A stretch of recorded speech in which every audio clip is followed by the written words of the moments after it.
And now, more from the illustrious Not Draco Malfoy, Chapter 4 of The Love That the Moon Knew. The stars and comets whirled overhead like the snowflakes and birds as Draco finally walked down to Hogsmeade to meet Harry. His boots were of finest dragon skin, soft and polished and gleaming like his baby soft skin. If Harry really was a baby eater, he'd be sure to love devouring Draco. The butterflies in Draco's stomach were as jumbled as a meteor passing into a shaky orbit with a moon, but the moon would have much to be jealous of this night. His pearls and tears would be given up to Harry this night. Harry was waiting exactly where Draco told him to be, wearing unfashionable suede pants with argyle socks.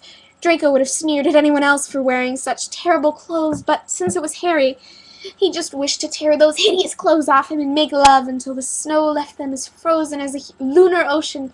But their love would be the blazing supernova of a blue giant before it becomes a white dwarf, or a red dwarf. Draco didn't care which color it was, as long as their love burned like the stars in the heavens, forever and ever. Still, Draco couldn't help the automatic insults. "You're a suede wearer?" "No, denim! I knew you wanted to pick my clothes yourself," Harry replied. In fact, he was standing right outside a clothing boutique. Could it really be that Harry wanted to let Draco dress him?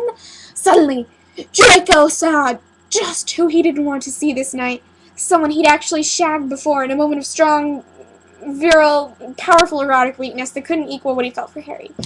"Weasley!" he hissed, and dragged Harry into the shop before they could be spotted. "He can't see us together! Wait! Which one? There are about 37 of them!" Potter bellowed, which, in a turn more ironic than the sun and the moon colliding in approximation of frottage, alerted the boy of their whereabouts. "Run!"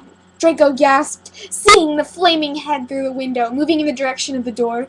Worse yet, after having finally made such glorious contact with this Gryffindor succubus, the magnetism was so great, like that of the northern pole, that he couldn't let go. Inch by dreaded inch passed, the world seeming to slow down to the pace of Draco's barely beating heart, as Weasley's head got closer and closer to discovery, and so Draco, thinking of the uproar Weasley would be sure to create, made this his last opportunity ever, did the most obvious thing he could think of. Shoved his hands up Potter's shirt and snogged him silly. Weasley walked into the store, saw the two heads pressed together, and stared.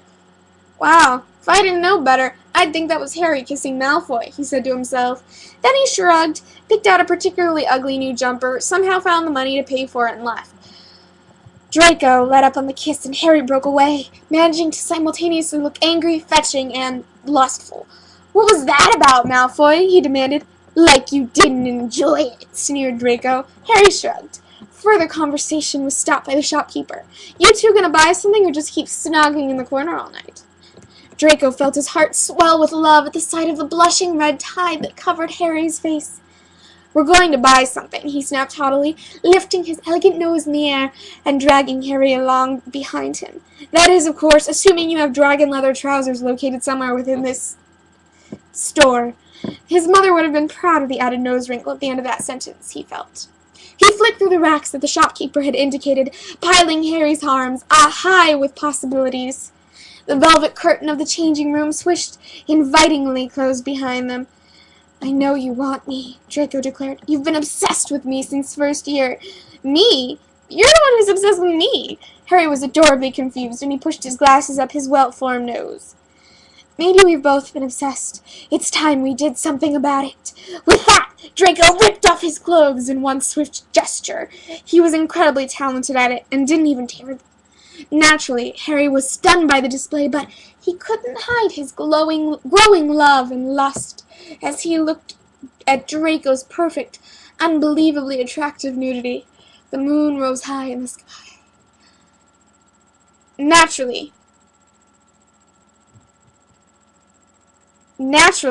you want me," Draco stated. Harry's clothes practically fell off on their own as Draco touched Harry's smooth cheek with his slender hand.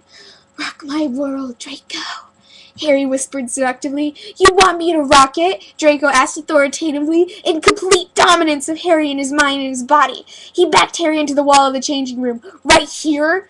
Of course! Rock it, gorgeous! Here I am! Rock me!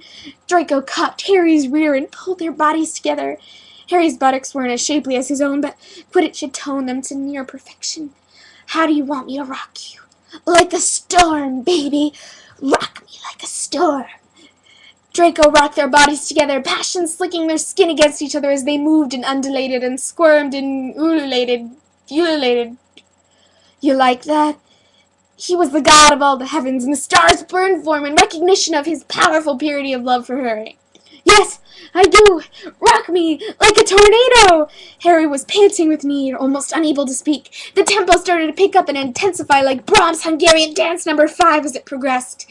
Harry's glasses steamed up completely. Rock me, Draco! He shouted. Rock me like a hurricane! Draco stopped suddenly.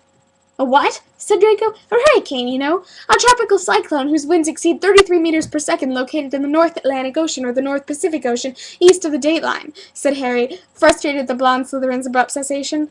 Oh, said Draco. I thought you said shuriken, and as bizarre as it may seem, I'm not into that BDSM stuff. That's all right, said Harry. I'm not either. Draco's heart lifted to hear that they did not have, so far as he could tell, any incompatible kinks, which would have made him quite sad. Not unless you want me... Blah, blah. Not unless you want to tie me up, Harry whispered sexily. Draco gulped and banished the thought from his mind, replacing it instead with the thought of delicately arranged sushi on a silver platter. His mouth began to water. I'm hungry, Draco suddenly exclaimed. Shall we eat? Let's, said Harry, and then he paused. Where? Draco began to pull on his clothing and then forced Harry into some especially tight black leather pants. A cream-colored cotton shirt completed the ensemble, and Draco stuck his head out of the velvet curtains of the dressing room. Well, take it all! Charge it to my account! His head disappeared behind the curtains once more, and the two of them disapparated to the sound of the man in charge saying, But, sir, you do not have an account. Minutes later, Draco and Harry were having dinner at the hottest gay nightclub in Hogsmeade. It was called Love Potion No. 9. Draco began to smirk at Harry from across the table when he saw him staring around the club in wonder and eyeing the gay club patrons with innocent yet lustful curiosity. Draco abruptly stopped mid-smirk when he realized that his smirk was tinged with love, adoration, and a little dash of constipation. He mustn't let his love show, Draco realized, because he and Harry were enemies, and Harry hated Draco and would never admit his love unless he was properly seduced, speared in bed, or impregnated. During their dinner, Draco stared out at Harry from beneath his lashes, utterly captivated. Harry was licking a long shaft of meat on his plate with such wanton abandon that Draco's own hunk of man-love twitched and writhed. Harry sucked, licked, and yanked on his savory meal. Then abruptly he bit down. What is this? Harry asked, and let out a lusty groan. Draco pointed to Harry's dinner, muggle testes. In some parts of Asia, they consider muggle testes an aphrodisiac, you know. Harry gasped and stared at Draco with wide eyes, dilated eyes, aroused eyes. Draco smirked. Let's dance, Potter. Draco pulled Harry to the center of the dance floor where they gyrated to the pulsing beat. As their hips grinded, Draco could feel the tumescent bulge pressing through Harry's leather trousers. He closed his eyes, letting his head roll back in ecstasy, then bit his perfectly shaped lower lip and groaned. Draco knew that he couldn't take much more of this torture. Soon he would make his move again.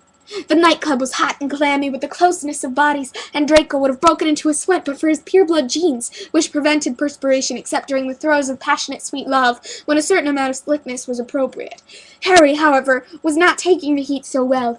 His dark hair was even more wildly mussed than usual, and his sparkling emerald eyes faded into a lustreless jade like that of cheap costume jewelry, which Draco had never touched, of course, but seen on less fashionable wizards. You know, it's really loud in here, Harry shouted. I think I may be going deaf. And with that, his body completely wilted, save for his stunningly erect member. Before Draco's lightning-quick reflexes could act, Harry Potter collapsed and sank to the floor. To be